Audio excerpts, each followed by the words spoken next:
અંકલેશ્વરના પાનોલી જીઆઈડીસીમાં આવેલ જેબી ફાર્માસ્યુટિકલ્સ કંપનીમાં ભોજન આરોગ્યા બાદ 5 જેટલા કામદારોને ફૂડ પોઈઝનિંગની અસર થતા ખાનગી હોસ્પિટલમાં સારવારથી ખસેડવામાં આવ્યા હતા। બીજી તરફ કંપની મેનેજમેન્ટે કામદારોને કંપનીના ભોજનથી ફૂડ પોઈઝન ન થયું હોવાના રટણ કરી કામદારોના પરિવારે કરેલ આક્ષેપને ફગાવી નાખ્યા હતા।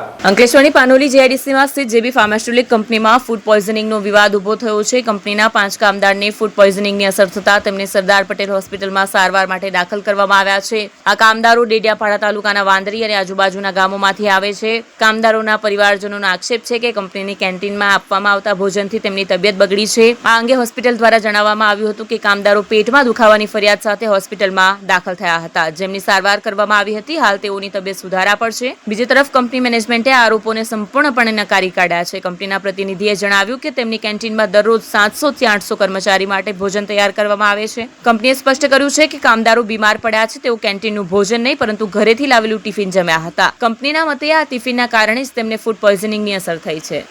મારું નામ મનસુખભાઈ અજમાભાઈ વસાવા, ગામ વાંદરી, અને અમારા છોકરા કંપનીમાં કામ કરતા છે, જેબી કંપનીમાં, એટલે ત્યાંથી બીમાર થઈ ગયેલા છે, પણ એ કેન્ટીનમાં કાંઈ ખાધું છે કે કહેતા હતા વેચાતું કાંઈ ખાધું છે, અને ત્યાંથી એ લોકોએ રાત્રે 8 વાગ્યા 7-8 વાગ્યા જેવું ખાધું।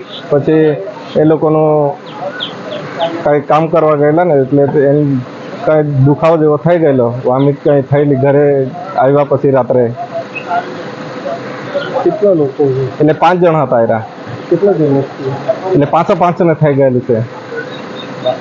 તમે કોને જાણ કરી? એટલે અમે જાણે કોને નહીં કરી, પણ છોકરાએ અમને ફોન કર્યું હતું કે હવે આવી પોઝિશન છે, બીમાર થઈ ગયેલા છે ને, એટલે અમારો દુખાવો છે, એટલે પછી દવાખાના ખાનગીમાં કાંઈ એવું સારવાર કરાવી, એનાથી નથી મોટી, તો પછી રાજપીપળા અમે 2 દિવસ રાખી હતી। રાજપીપળાવાળાએ આત્મા હોસ્પિટલ છે ને એને જાણ કરી હતી, પણ ત્યાંથી પછી અમને એ આપી દીધું કે અમારથી નહીં થાય અને તમે ગમે ત્યાં લઈ જાઓ। કંપનીવાળા કોઈ નહીં આવ્યું। કંપનીવાળાને જાણ કરી હતું, છોકરાએ જાણ કરી તો અમને આવું થયેલું છે, પણ કંપનીવાળા જવાબ આપ્યો નથી। અને જે છોકરાને અમારો જે ન્યાય મળે એ મળવું જોઈએ। ભરતભાઈ, જે એક સોશિયલ મીડિયામાં વિડીયો વાયરલ થયો હતો કે તમારી કંપનીના કામ કરતા 5 જેટલા કર્મચારીઓને ફૂડ પોઈઝન થયું, શું છે સફળ ઘટના? હા, આપના મીડિયા સમક્ષ હું એટલું જરૂર કહીશ કે આજરોજ અમને સોશિયલ મીડિયા દ્વારા એક વિડીયો પર જાણવા મળેલ છે કે અમારી કંપનીમાં કામ કરતા કામદાર ભાઈઓ 5 ભાઈઓની વાત છે, જે લોકોએ એવું કહી રહ્યા છે કે ભાઈ કંપનીમાં જમ્યા અને જમવાના કારણે એમને ફૂડ પોઈઝન થયું છે।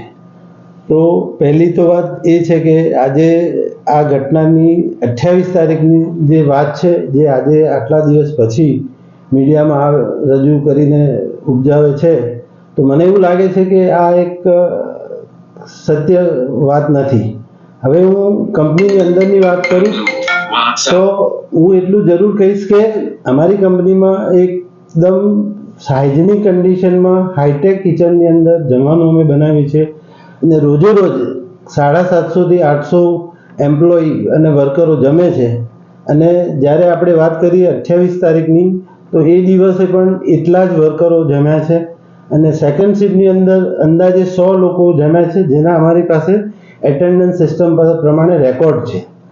તો હું એટલું જ કહીશ કે આજે 90 થી 100 માણસો જમ્યા છે, અને એની અંદર આ 2 કે 3 જે નામો આવી રહ્યા છે કે ભાઈ ગણપતભાઈ વસાવા, કે જેઓને આ જમવાથી ફૂડ પોઈઝન થયું છે, તો અમારા કહેવાનું એ જ છે કે એ લોકો અહીંયા અમારી કંપનીમાં જમ્યા નથી, એ લોકો ટિફિન લઈને આવે છે, અને ટિફિનના કદાચ જમવાના કારણે કદાચ કંઈ થઈ શક્યું હોય તો એ અમે પણ નથી કહી શકતા, એ તપાસનો વિષય છે। પણ હા, હું જરૂર કહી શકું છું કે અમારી કંપનીમાં પૂરું હાઇજીન સાથે અમે જમવાનું બનાવીએ છીએ, અને આટલા માણસો જમતા હોય એમાં 2 કે 3નું આવું ફૂડ પોઈઝનનો જે ક્લેમ કરે છે એ વાત અમને ગળે ઉતરતી નથી।